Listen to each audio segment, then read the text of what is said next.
Well, hey everyone, welcome to this video. I'm going to start right out and say this is going to be a very unscientific shootout. And my inspiration is multiple fold. First out, shout out to Stereopolice. You have probably my favorite channel on YouTube. And I love your creative thinking, your emotional intelligence, and the way you review equipment. You are my inspiration, and I could not aspire to own equipment as high-end or expensive as what you have, but I'm going to try to put some of your thought process into this video.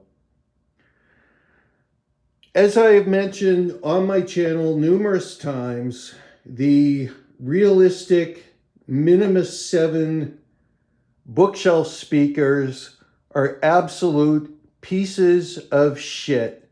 I kid you not, these things are garbage. I'm going to show them to you right here. This is my third pair of these things, and everyone online told me, oh, you got to get the ones with the middle cabinets. They sound the best. Come on. They're pieces of shit. Just like the walnut ones, which I have 2 pairs of walnuts. These things are garbage. Just garbage. So, speaking of garbage, I have these dual speakers. These are not made by the original German dual. I believe these were designed in the United States and made in China. And they're 3-way speakers. I got the pair for $2, and I'm guessing they're also pieces of shit. But I'm also guessing they sound better than these vintage pieces of shit, the Minimus 7s. So we've got our nice little Onkyo receiver, our Vintage Techniques direct drive turntable, and a Art Accessories DJ Pre limited edition phono preamp. We've got some vinyl here. Now, I'll bet you anything, this opera, which Mozart wrote hundreds of years ago, is going to get a copyright flag. So I went off the beaten path a little bit and started listening to this recording. If you don't have this, or if you've never listened to it, I urge you to get your hands on it. Elvis Presley's The Complete Sun Sessions. This is the 1987 release. The compact disc does not sound that good, and I've had the compact disc since its release in 1987. The vinyl LP blows it away. Sonically, it's consistent. You don't have levels all over the place. You don't have added effects, fade-ins and fade-outs and echoes. This thing sounds incredible. Absolutely incredible. Of course, we've got a great gatefold. I've got it on the other table. We even get an Elvis poster. But this is Elvis in his purest form. Even if you're not an Elvis fan, these songs, I'm telling you, That's All Right Mama, Blue Moon of Kentucky, Mystery Train, Trying to Get to You is one of my favorite all-time songs, and it thing just rocks. It completely rocks. This record is history, I'm telling you. even if you are not an Elvis fan, you owe it to yourself to have this recording in your collection. So I listened to it a couple of times now, and I listened to it on these piece of shit Minimus 7s from Realistic. I'll say it once again, they're garbage. They are absolute shit. Don't let anyone fool you and give you this line of crap that they're audiophile speakers. They're junk. But they didn't sound that bad. They had more bass than I thought they would. They're terribly inefficient. The highs are a little muddy. The vocals are pretty good. I mean, for a two-way speaker. But what do you want? I mean, these things were never great when they were new. They're certainly not great today. And I have paid no more than $6 for a pair of them. But like I said, once again, don't fall for that line of crap that they're audiophile or high-end speakers. They're shit. They're absolute garbage. We're going to listen to some more shit in a moment.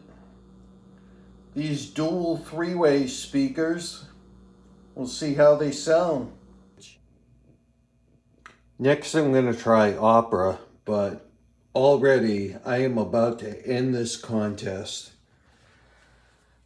The little duals with their 4-inch woofers versus the piece of shit Minimus 7s. There is no contest. The duals absolutely blow the Minimus 7s away. They have crisper, better highs, and punchier, tighter bass. They have mid-range. Minimus 7s have no mid-range. They're more efficient. They just breathe better. They're better speakers. It's not even a contest. I had hundreds of people tell me, "Oh, you're gonna be disappointed in those duals. The Minimus 7s are gonna blow them away." Sorry, I'll say it once again. The Minimus 7s are pieces of shit. I paid $6 for this. My third pair of Minimus 7s, pieces of shit that they are. I paid $2 for the pair of duals. The duals are much better speakers. If the copyright police don't nail me, I'm gonna play some opera next and actually maybe play a couple of minutes of it, and we'll play it on the Minimus 7s and on the duals. I think even on YouTube, you'll hear the difference. Thanks, Elvis. Okay, next day here, and I'm going to talk a little bit about how I started collecting opera. And it's kind of bizarre, but hear me out. I picked up a bunch of opera box sets when I was out thrifting one time. I started going through the boxes, and I was really impressed with all the extras some of these box sets come with. Librettos, booklets, sometimes like bonus discs, and all kinds of cool stuff. All the stuff that for a rock album or for a jazz album, you have to pay extra for. And they really knew how to do it right with these opera sets. You feel like you're, I don't know, like actually going to the opera, and you know that the Opera House is giving you all this stuff. It's really cool. The productions are great, the performances are great, and the packaging is top-notch.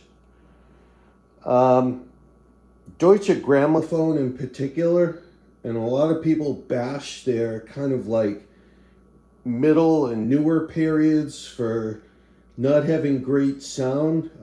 I think they sound good. And, you know, I found this set unopened from 1974.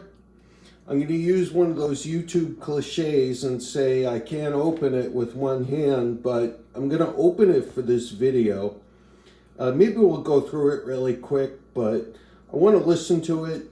And we're going to start out probably with the dual speakers because I've got those wired up from last night, and see how it sounds. Really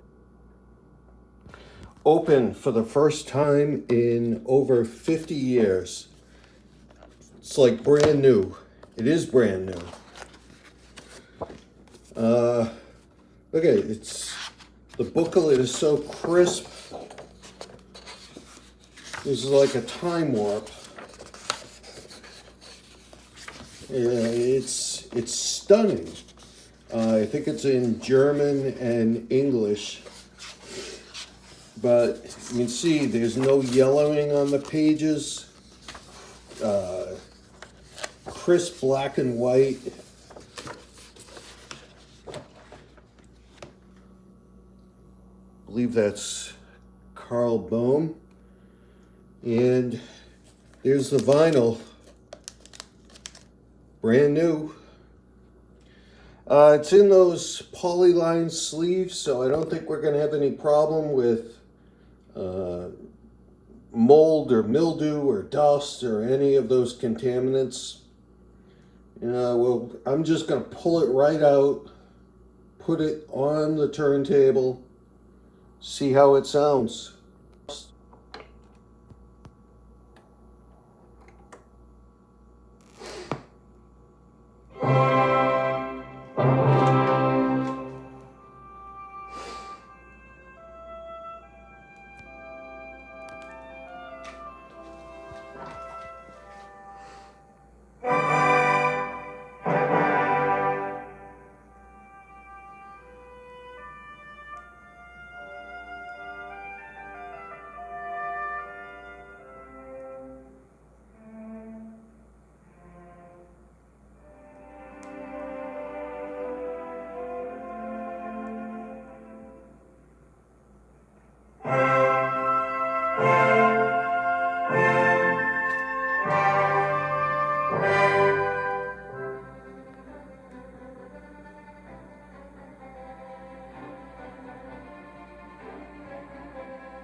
I'll bet you anything I'm going to get nailed for a copyright strike, despite this piece being written by Mozart. Man, does it sound good.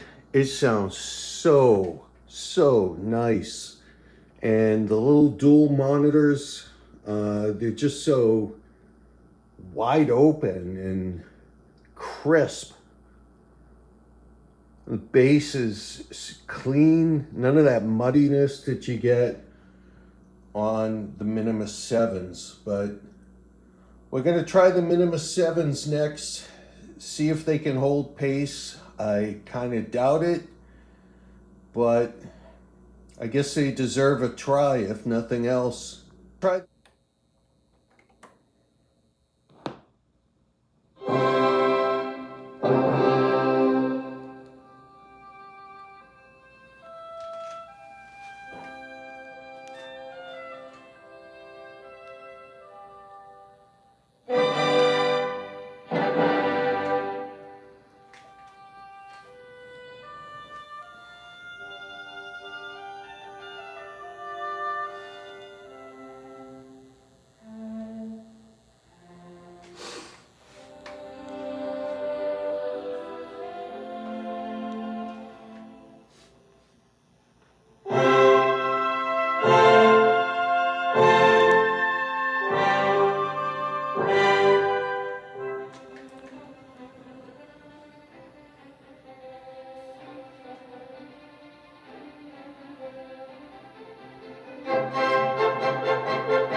Game over. Game over. All I can say about the Minimus 7s is they sound flat, lifeless, compressed, non-musical, boxy. They sound terrible. They sound terrible. Certainly compared to these little dual studio monitors. It's not even close. Minimus 7s are an internet hype gimmick. That's all they are. They're not audiophile speakers. Why can't people get this out of their head? They're garbage. They're absolute garbage. I hope my little unscientific A/B study helped debunk that. Enjoy your hobby. Take care for now.